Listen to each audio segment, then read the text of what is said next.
Welcome to this discussion on governance. I'm Catherine Macciariello, and joining me are Karen Hildebrandt, Board Chair of the Grand Junction Symphony, and Martin Thoma, Chairman of the Arkansas Symphony Board.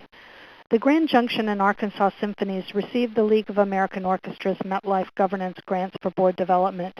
These grants, which were made possible by a generous grant from the MetLife Foundation, provide orchestra boards with financial support to help them strengthen their governance practices. In this session, we'll be discussing the importance of board reflection and self-assessment in improving governance. Martin, I'd like to start with you. You told me that you used the League's board self-assessment tool twice over a period of 2 years. Were there specific reasons you did that? Were there specific issues you wanted to measure and track? And do you think this is a good idea for your board colleagues and other orchestras? Yes, Kathy, there were a number of things that we wanted to measure, and this tool was very helpful to us in that experts in the field had already structured it and knew the right questions to ask. You know, boards don't necessarily know how to lead themselves. Chairs don't necessarily know how to lead the board from the get-go, and we're all working hard to bring our organizations forward. A couple of things that we found by revisiting the performance 2 years later is that key issues that we had identified, or the board had identified for itself in that first go-round, had been addressed. And we got some of the low-hanging fruit picked, so now we were able to work on bigger picture, longer-term, more strategic leadership issues within our board. So how would you say that going through this self-assessment process actually promotes real learning on your board? Why is it so critical in your effort to create a high-impact board? Yeah, well, that's a good question. And as I referenced earlier, this self-assessment tool is very powerful in terms of helping directors even understand what it is they're there to do. There are 15 or 20 different topical areas, and there are very pointed questions. So this tool, first of all, gets directors thinking about what their work is. And then secondly, it gives us all opportunities to bring the results of that into a board meeting or meetings and discuss, debate, explore. So what we found is that first of all, the experience of taking the assessment, and then second, the experience of really exploring what the implications are together helped us better understand and focus on what our directors should be doing, and then identified those areas where we were doing well or where we needed improvement, and then we could together venture off into that improvement. Was there anything shocking to you when you took the assessment the first time that you were able to address and solve in the later iteration? I wouldn't say shocking, but certainly informative and educational. One thing that we noted was that the body of our directors felt that perhaps the executive committee had an outsized role. In fact, some directors even critiqued that they felt like the executive committee really was the board and was making all the decisions, and at the full board meetings they were just showing up and learning what had already been decided. So one of the first things that we did was made a change in terms of how we made decisions. Executive committee might discuss, debate, and recommend or forward to the board, but we made many fewer decisions in the executive committee and pushed those out into the board. That came out in this subsequent follow-up as something that had been fixed, in that the entire board seemed to have a much greater experience of being a board, of being engaged and doing real work. The second thing that we noted was that our board really felt it was an imperative to get after the strategic planning work. And with the flux in the organization, it was time anyway. But this was underscored, and we subsequently launched off and completed the first phase of that strategic plan, partly as a result of what we found in this assessment. Karen, did you have a similar experience? Were there any surprises for you when you looked at the results of your assessment? What did the survey tell you? How did you respond? And how are things different in Grand Junction as a result? Let me begin by saying that the results of our board assessment demonstrated to us that there was significant confusion among our board members on what their specific role was in being a board member. We also noted confusion about their role in fundraising, including the significance of fundraising to our bottom line. In addition, we also learned that we needed to help the comfort level of our board to participate in fundraising. So many of our board members were inexperienced in this process, and as we helped guide them, we found that they became more engaged in this process and they were excited about what our outcomes were. In addition, our self-assessment provided direction to us on the process of recruiting a board. We needed to look at our board profile.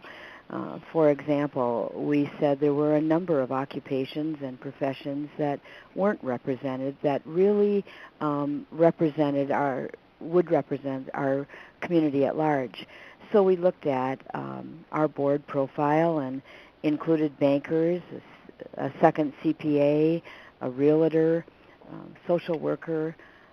We looked at business owners. We looked at a retired entrepreneur who had moved here, who had been very involved with the Dallas Symphony, certainly people with music background, and attorney, as well as an attorney. And as a result of this, we have a more focused and engaged board. We have board members who are excited about participating because of their background on our governance committee, as well as with strategic planning. And we have also noted that board members have stepped up to the plate and said, I'll chair the fundraising events, or I'll contact donors for specific financial requests. And I feel like what's happened is we have a much more productive and, I would say, results-oriented board with much more productive board meetings, with our board being much more engaged and participative in the discussions. It sounds like you're talking about a fundamental cultural shift within your board in terms of the way it approaches its work. And I'd like to ask you both a follow-up question. Do you see regular board self-assessment as a way to create cultural leverage within the organization? I guess what I'm asking is, do you think your boards now have a stronger sense of mission, direction, and values as a result of the board self-assessment process?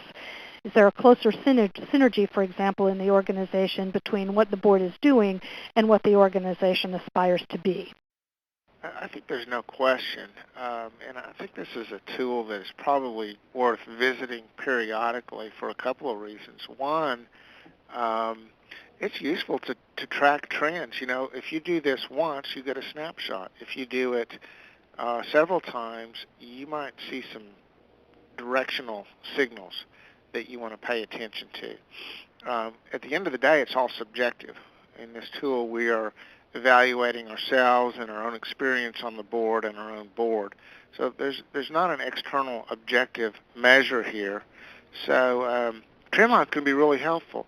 The other thing that this will continue to do every time we visit it is it will continue to remind us, focus us, and ask us to ask those hard questions of ourselves. Well, how are we doing against these yardsticks?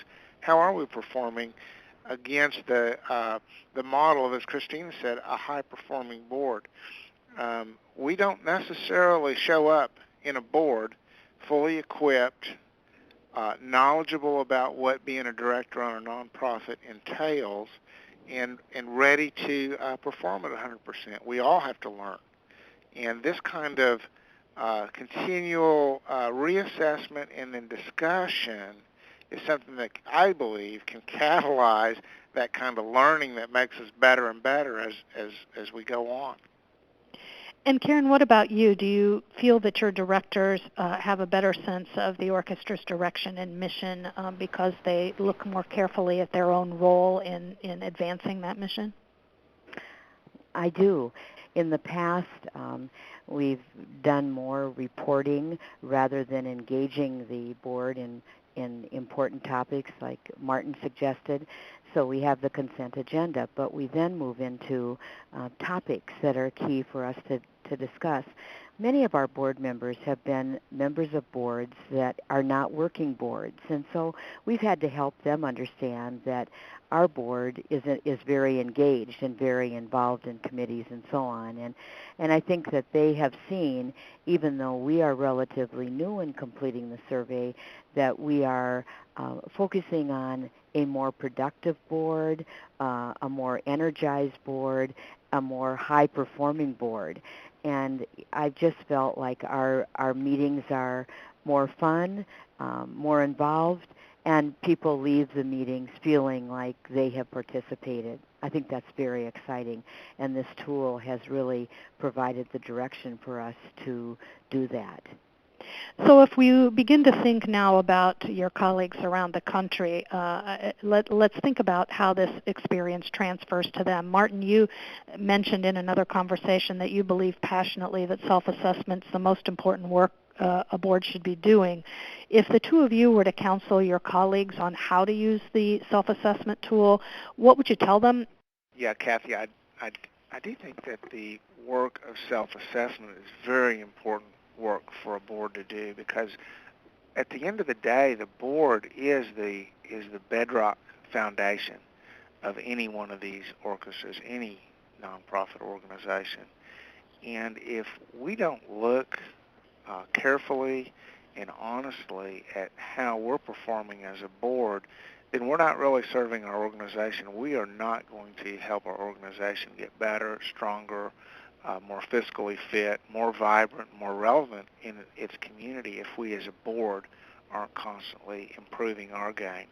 So the work of assessment is simply one piece of what it takes to get better. And I think we all know that we can always improve the performance of our board, no matter how good we are now. We can get better, and we should be trying to get better. So, start with assessment. I think do it regularly, if not annually, every second or third year, and then bring that material into the board meeting and work with it. That really opens a lot of bandwidth in the dialogue, in the opportunity for us to look for ways that we can improve, things to do that we're not doing, things to not do that we are doing. Each one of these exercises, I think, is going to surface important material that board ought to be working on.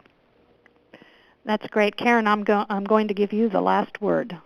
Okay. I'd like to just share, too, that by us doing self-assessment with our board, it helped us identify improvement potentials among the board members. I don't like to use the word weakness because I like to think positive, and that then could help us have them focus on changing, and it could helped us prioritize our board objectives.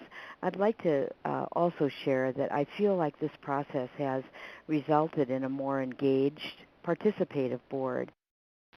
You've both given very good examples of how looking at the information you gleaned from the board self-assessment tool actually helped you make changes in your behavior. So congratulations. And thank you both, Karen and Martin, for joining me in this discussion. And thanks to the League and MetLife for making the work possible.